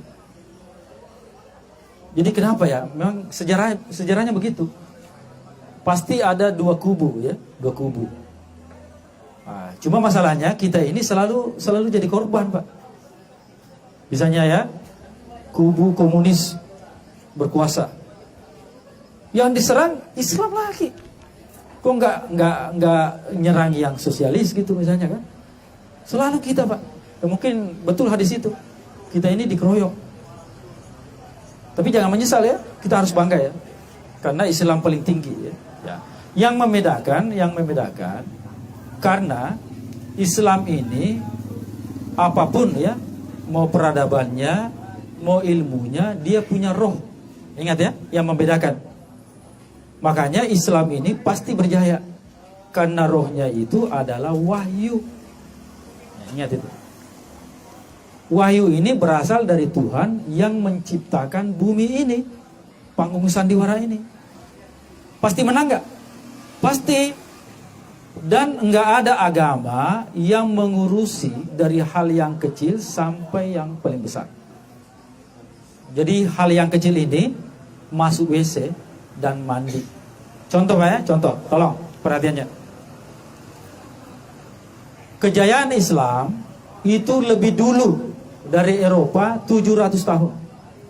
Bayangkan. Kita sudah mengenal ilmu pengetahuan. Sudah banyak ulama kita menulis tentang sains ya, tentang ilmu falak. Orang Eropa tidak tahu cara mandi. Bayangkan. Kok kita kalah sekarang? Orang Eropa tidak bisa mandi, tidak tahu caranya mandi. Jadi kalau orang Islam bertempur ya, berperang dengan orang Eropa ya, non muslim, jadi mereka menghadapi dua musibah besar. Yang pertama, mereka menghadapi pedang mereka. Yang kedua, menghadapi bau badan mereka. Kebayang nggak? Kalau seumur hidup nggak pernah mandi, kita bertempur, ya? Coba kalau kita main gulat ya, dengan orang yang tidak pernah mandi, wah, kalah duluan kita. Bahkan gini, literatur sejarah itu kan mengatakan Ratu Isabella. Oh, hari ini kan Ratu Isabella tuh ya uang gitu ya. Dan itu ternyata dalam hidupnya cuma 2 kali mandi suatu. Salah satunya pada saat menduduki Andalus ya. Nah, jadi begini, jadi di situ juga dikatakan, tolong ini intinya ya. Orang Islam kalau meninggalkan agamanya pasti dia hancur. Tapi kalau mereka meninggalkan agamanya, dia berjaya. Disitulah prinsip-prinsip Renaissance Perancis. Kenapa mereka maju? Karena meninggalkan gereja. Karena kenapa? Agamanya mereka sudah rubah. Jadi kalau mereka tinggalkan, dia berjaya masalah dunianya. Kalau dia kena hidayah, masuk Islam, lebih berjaya lagi. Tapi kalau orang Islam meninggalkan agamanya, selesai, hancur. Nah, dan kebangkitan Islam ini mulai dari diri sendiri. Ini penutup ya. Mulai dari diri sendiri. Dengan apa? Yaitu pertama takwa. Ingat, kebangkitan Islam ini harus dimulai dari person masing-masing dengan takwa. Menjalankan perintah Allah, menjauhi larangannya. Yang kedua, mengamalkan sunnah. Itu aja dulu. Jadi kita mikir pribadi aja dulu ya. Bagaimana bertakwa. Sudah. Makanya saya kemarin sempat saya bahas, coba yang rukun Islam ini sudah nggak kita lakukan semuanya, Pak? Halo? Coba ya kita cek. Syahadat, alhamdulillah sudah bersyahadat ya. Sholat, kenapa? Sudah ya. Di masjid, alhamdulillah. Ya. Puasa, sudah ya. Oke. Ramadan. Ya. Zakat, banyak yang KO di sini Pak. Ya. Haji, apalagi? Ustaz? Kita bahas yang ringan. Saya lihat ya, kalau orang sholat, insya Allah dia puasa, insya Allah. Tapi banyak orang puasa, tapi belum tentu sholat. Betul Pak? Gimana kita mau bangkit? Jadi menurut saya Yusuf Qaradawi, kita mulai kebangkitan peradaban ini, mau yang tua, yang muda terserah, mau yang laki-laki, yang perempuan, mulai diri sendiri. Dengan apa? Takwa. Ingat, takwa ini adalah ilmu yang paling tinggi ya. Ittaqillah takun a'lamun nas. Itu intinya Pak. Bertakwalah kepada Allah, kamu akan menjadi manusia yang paling pintar. wattaqullah wa yu'allimukumullah. Bertakwalah kepada Allah, Allah akan mengalimkan kalian. Jadi ilmu yang paling tinggi, titel yang paling tinggi adalah takwa. Nanti radhiyallahu anhu ya. Jadi bukan titel yang paling tinggi profesor doktor. Coba ya kira-kira. Yang korupsi itu titelnya ada nggak? Ada, rata-rata doktor. Banyak. Berarti ilmunya rendah. Karena memang ilmu tertinggi itu takwa. Coba lihat, jalani aja nanti. Kalau kita menjalankan semua perintah, ya, menjauhi larangan, kemudian kita mengamalkan sunnah, kita langsung dibuka itu wawasannya. Oh, iya. Lihat aja. Jadi kesimpulan dari pertemuan kita, intinya kita mulai peradaban kebangkitan Islam ini dari diri masing-masing, yaitu dengan takwa. Saya kira demikian. Kayaknya 2 jam lebih sudah kita nih. Ya, alhamdulillah setengah 9 ketemu Iya. 11. Ya, 2 jam ya? 2 jam. Ya, alhamdulillah ya. Semoga pertemuan kita bermanfaat, diberkahi, Amin. diberikan kita kekuatan untuk istiqamah ya. Amin. Ya, itu aja dulu, istiqamah dalam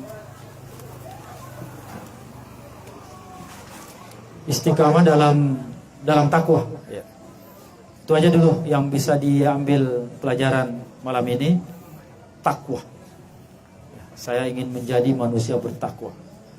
Jadi hadiahnya nanti itu dunia, kejayaan, kekayaan, surga, takwa. Assalamualaikum warahmatullahi wabarakatuh.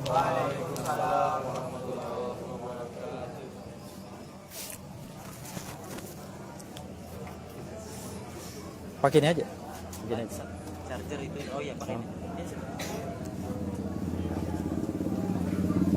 Alhamdulillah, luar biasa sekali pada malam hari ini teman-teman sekalian. Kita sudah mendengarkan insight-insight yang disampaikan oleh Ustaz Fuad, bahwasanya tentang pemuda dan kebangkitan itu adalah satu hal yang saling berkaitan saja. Bahwasanya kebangkitan itu pasti dilakukan oleh para pemuda, dan pemuda itu pasti yang akan melakukan perubahan untuk menuju kepada kebangkitan seperti itu. Dan tentu saja tadi sudah disampaikan kisi-kisinya seperti apa, dan dimulai dari diri kita sendiri. Dan alhamdulillah Ustaz, salah satu ini tempat kedai ngopi kita manfaatkan setiap malam Senin untuk kumpul teman-teman lintas komunitas dengan narasumber yang bermacam-macam backgroundnya kita hadirkan di sini untuk sama-sama saling berbagi, saling bersama. Gunanya salah satunya adalah untuk saling menyatukan yang bisa disatukan. Yang perbedaan ya silahkan kita simpan masing-masing seperti itu. Dan mudah-mudahan ini bisa menjadi sarana untuk kita saling tawasabil haq wa tawasabil sabr, saling sama-sama nasihati dalam kebaikan kesabaran seperti itu ya. Kita ucapkan terima kasih untuk Ustaz Fuad yang sudah berkenan untuk hadir menyampaikan nasihat-nasihatnya kepada kita, berbagi pengalaman dan sebagainya. Juga kita ucapkan terima kasih kepada teman-teman, mas-mas, bapak-bapak, para guru yang sudah hadir di tempat ini, yang sudah hadir bersama kita. Dan juga terima kasih kepada teman-teman para penonton di dunia maya yang sudah menyimak. Juga kita mohon pamit kepada seluruh warga Usbal gitu Bang Rahman ya, sudah diizinkan untuk bisa saling berbagi di sini. Untuk itu sebelum kita akhiri, sebelum kita tutup, ada kiranya kita minta doa untuk bersama-sama kita tutup dengan doa. Silakan mungkin satu bisa diberikan doa dulu. Bismillahirrahmanirrahim. Ya Rabbana lakal hamdu wa ya mujidi jalali wajhil karim azim. Allahumma shalli ala sayyidina Muhammad al-Fatih wa ala alihi wa sahbihi. Rabbi zidna ilman warzuqna fahma رب زدنا علما وارزقنا فهما رب زدنا علما وارزقنا اللهم فقهنا في الدين وعلمنا التأويل اللهم فقهنا في الدين وعلمنا التأويل اللهم فقهنا في الدين وعلمنا التأويل اللهم إنا نسألك الهدى والتقى والعفاف والغنى. Ya Allah, kami mohon kepadamu ketakwaan yang sempurna, hidayah, kemakmuran dan kekayaan. Rabbana hablana min azwajina wa zurriyatina qurrata a'yun waj'alna lil muttaqina imama. Ya Allah, kami mohon kepada Engkau, keluarga kami, anak-anak kami, istri-istri kami, qurrata a'yun, sesuatu yang menyenangkan kami, dan berikanlah kami keturunan anak-anak yang soleh-solehah, hafiz-hafiz Quran, jadi dai-dai, dan berikanlah kami pemimpin yang paling bertakwa di antara kami. Rabbana atina fid dunya hasanah wa fil akhirati hasanatan wa qina adzabannar. Subhana rabbika rabbil izzati amma yasifun wa salamun alal mursalin walhamdulillahi rabbil alamin. Al-Fatihah.